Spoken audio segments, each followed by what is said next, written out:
It's Chad with Nobody Else's Auto. It is 7 o'clock Tuesday evening, time for Toy Tuesday. We are live on YouTube, so we're going to give everybody a few minutes to get their notifications so they can get on with us and know we're ready to go. And then we're going to check out some more cool memorabilia tonight. So anyway, we've got a few people on with us right now, so we'll give it a little bit more time for the notifications to get out and get some people logged on, and we'll get going here soon. As always, if you've got questions, comments, go ahead and throw them up there while we're rolling, and we'll sure try to talk about them or try to address them as we move through toys and memorabilia. So anyway, give it a little bit more time and get rolling here just real soon. All right, we'll go ahead and get started tonight. Sam's here, Bill's here. Glad you guys made it. And let's start checking out a few cool things. We'll start with a few cans, then we'll move into a couple of bigger pieces tonight. So got one more can that we brought home from the Pioneer Auto Show in Murdo, South Dakota that we haven't looked at yet. Plus a big watering can that I got the other day. So let's go ahead and get started with these. We'll flip the camera around and start off with the Simdac Liquid Gloss can. A superior polish especially prepared for dusting, cleaning, renovating, and restoring original luster. Furniture, pianos, woodwork. It is Standard Oil Company, Indiana, and it is also unexcelled for automobile bodies. So this thing is early, based on the graphics, 20s maybe. We'll flip around the can and take a look here. Simdac Liquid Gloss. Kind of can make some of that out. A little bit of it's pretty much worn off. The back's a lot more clear, so we'll take a look at this. Cleans the whole house better and quicker than soap and water. Applied with a cloth, collects and removes dust. Pretty neat can. Not strictly, Dan's on with us. Glad you made it, Dan. Not strictly cars, it's household, but also it polishes and renews the finish of metal and enamel parts and automobile bodies. So this stuff did everything, apparently. It didn't matter what it was. It would clean it. It would polish it. It was as good as it got. Metal, wood, painted, stained, it did it all, apparently. This side of the can over here, a little bit more information on there, how to use it.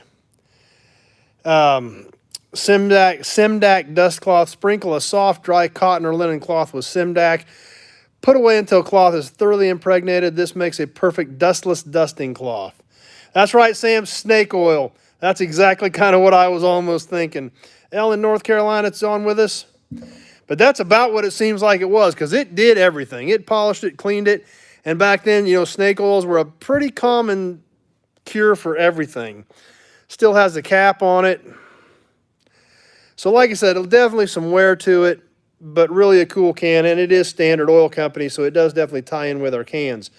Now, my daughter picked this can out, and I'm going to show you why here in just a second. Not very long ago, within the last year, we also found this one. This is the first one that she found. Much, much better color on this. This was a pint, and the exact same can, just in better condition. Dan says, where's that been all his life? Yeah, they're great cans. This one, we can obviously make it out much more clear. Unexcelled for automobile body, Standard Oil Company. We can see the lady cleaning the bookcase on it much more clearly than we can on the big can. Pretty much the same thing, same information, just a smaller version of it. Shake well before using, though. Basically the exact same thing, just a smaller can with the exact same printing, exact same layout. So kind of a cool pair. We found this one. I don't remember where she found this one earlier this year, but she thought it was really great with just how early it was. And then when we found the bigger one, even though it had some wear to it and was not as nice, it made a great set, especially considering, like I said, I'm guessing it's 20, so it's, right at 100 years old. So having them in this condition, even though that one has some wear, still cool pieces, still great additions to the collection, still look great with all the oil cans. Another can I picked up here not too long ago, or actually last week, a big Prestone watering can. I bought a big load of parts from a guy that he was cleaning out his garage, getting out of the car hobby. Bunch of 71, 72 Ford convertible parts, 49 Mercury parts, 57 Mercury parts, I can't even remember what. There were some AMC parts. There was some new old stock GM stuff. Just a little bit of everything. He had this Prestone can in his collection, and he wanted to sell it, so he sent me some pictures of it, and I made him an offer on it, so he threw it in the truck as well. Very seldom do you see these with original labeling on them, and this was a sticker or some sort of a label that was made for this can. If you can see how the label goes right inside the indentation all the way around this, even at the bottom where the squared off corners are into the notched areas of the can. Common at service stations back in the day. It is Prestone on both sides. You know, because back then you had to top off radiators on a pretty regular basis. So this still has a wooden handle on it, an actual wooden handle. Heavy duty spout with the little catch on the bottom of it to catch the edge of the radiator. We can look down inside of it. Good solid can, not all rotted out. Bottom even still says made in the USA. So an actual all metal watering, or radiator can, water can, made in the USA. Cool stampings on this too, like how these lines follow the flow of the angle of the neck.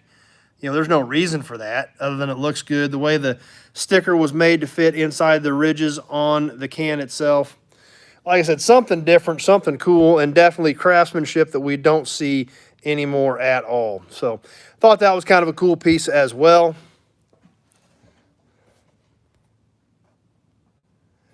Next couple pieces we're going to check out. Old School made it tonight. Glad you made it, Old School. Couple pieces I actually got from my dad. I was out helping him move some stuff around his shop, and we come across a couple things. He was like, hey, you want them? I was like, yeah, sure, they're super cool. So he gave them to me so we could add them to our collection. First thing we're going to look at, and these are really cool. These are neat, and what is so cool about them, Randy's on with us. Glad you made it, Randy. Is these were an award back in the 70s when my dad actually worked at a GM store, Buick Cadillac dealership. He was a technician up until the late 70s when he took over the shop as a service manager. So this next thing is really cool to me personally, on top of the fact that it's a super cool piece, because I know he won them as an award. And then looking back now that they're old and they're really cool pieces, I'm really excited about them. Randall's on. Glad you made it, Randall. Obviously, we've talked a little bit about like the late 70s Cadillacs. I'd love to have a 79 Coupe de Ville. We've looked at some of the promo models. I've got a 79 Coupe de Villes. These are kind of the same era. We'll take a look here. We see the cross box, so we obviously figure it's probably a pen. And it is. It is a pen and pencil set of Cadillac Award pen and pencil set with the Cadillac crest on the pen and pencil. So really cool pieces. You can definitely tell by the coloring in this box that it has got some age to it, because we don't see a lot of lime green felt in awards anymore. Cross fine writing instruments since 1846. These are still essentially brand new. Even the crests, even the little painted areas and the crests are not worn off. Still in the original little rubber band holders. They're not scratched up. They're basically brand new, exactly as they have been in this box for, probably 35 or 40 years. So obviously I'm a big Cadillac fan. These are a great piece.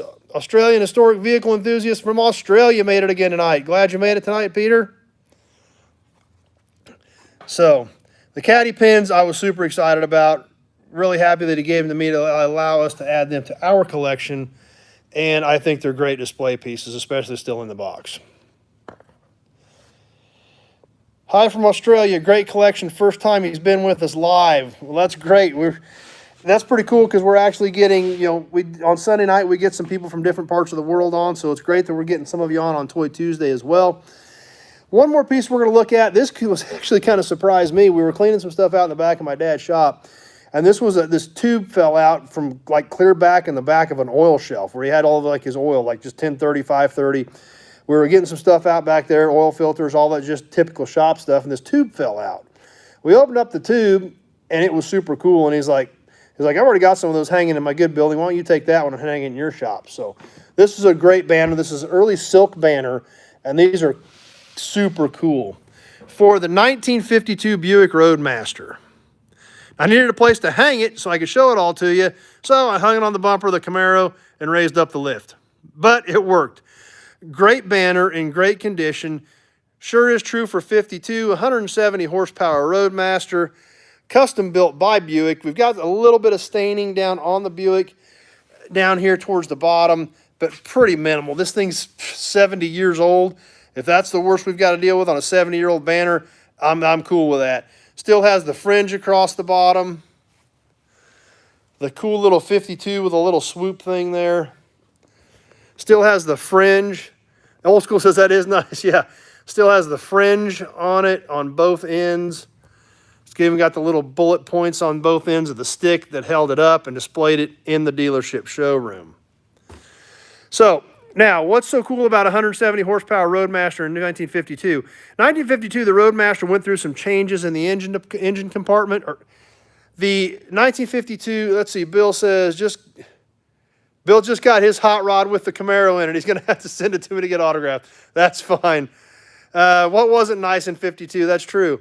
Jim hired into the Buick Foundry September 14th, 1963. Jim's one of our friends and hangs out with us who worked for GM for years. He's always got some great insight into some of this era of GM stuff.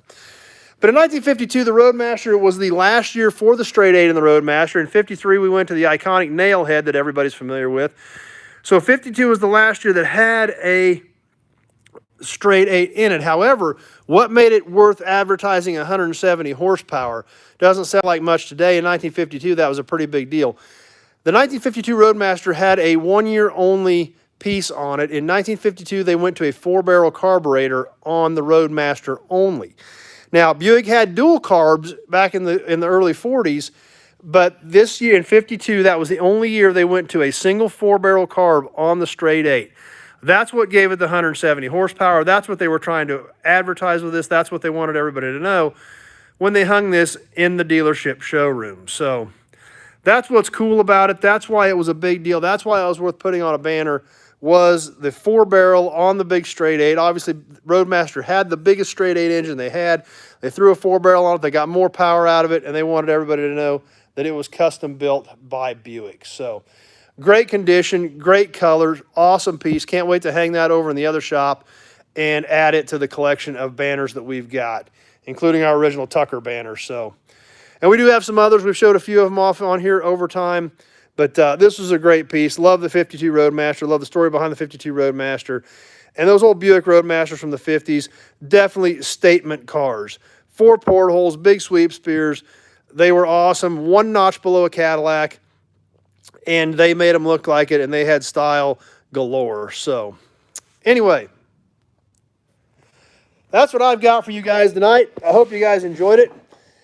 A little bit of a mixture tonight, a few cans, pen and pencil set, and a super cool banner. So, anyway, that's what I had planned. That's what I wanted to show you, and I'm glad you all stopped by. We got a pretty decent crowd on here hanging out. And if you got any other comments or questions, be sure to throw them up there. We'll sure try to get to them as we get ready to wrap up here. Don't know what's going to happen the rest of the week here. I do need to get some cars hauled. Big Job made it tonight. Glad you made it, Big Job. But right now I can hear it thundering outside, so it may get wet and I may not get any cars hauled this week. But Old School found a 70s Tonka NBC News van today. That's a sweet piece. Love the toys from the 70s. Obviously, that was, I was born in 74, so I remember a lot of that stuff from the 70s toy-wise when I was a little kid. So we'll see what happens. I definitely have some more cool stuff to bring you this week. I've got a few extra videos shot in case it does rain and gets rough on us. But got to get the Cameo. I've got to bring you the Cameo. It's sitting right here. There she is. Jim says the Sloan Museum would love that banner. Yeah, it's a great banner. There's the Cameo that I've got to get you guys a good video on yet this week. Thanks, Dan. Appreciate that. So I definitely want to get the Cameo outside, get everybody a good video on that. Plus, I got to get some of this inventory done. Loch Ness Fox made it. Glad you're here tonight. And bringing some more of this new inventory that has been coming in, because I have been dragging some stuff in. Just got to have time to get out there and do some content on it. So, as always, thanks for watching. I'll keep an eye on comments for a few more seconds as we get ready to sign off. I'm going to get to work, and we'll definitely plan on seeing some of you guys tomorrow night with a new video. Cameron's on with us. Glad you made it, Cameron. And have a new video tonight, new video Friday night. And then, of course, Sunday night, 7 o'clock, we will be back for Sunday night live chat. Thanks for being here, Sam. And hope to see you all back on live on Sunday evening for the live chat. So, Thanks for watching, everybody. Really appreciate it. I hope you enjoyed the memorabilia, because I know I love finding it. I love collecting it, and I love being able to share it with you and all your guys' input and engagement when we do it. So thanks for watching, everybody, and we will see you soon on the next video.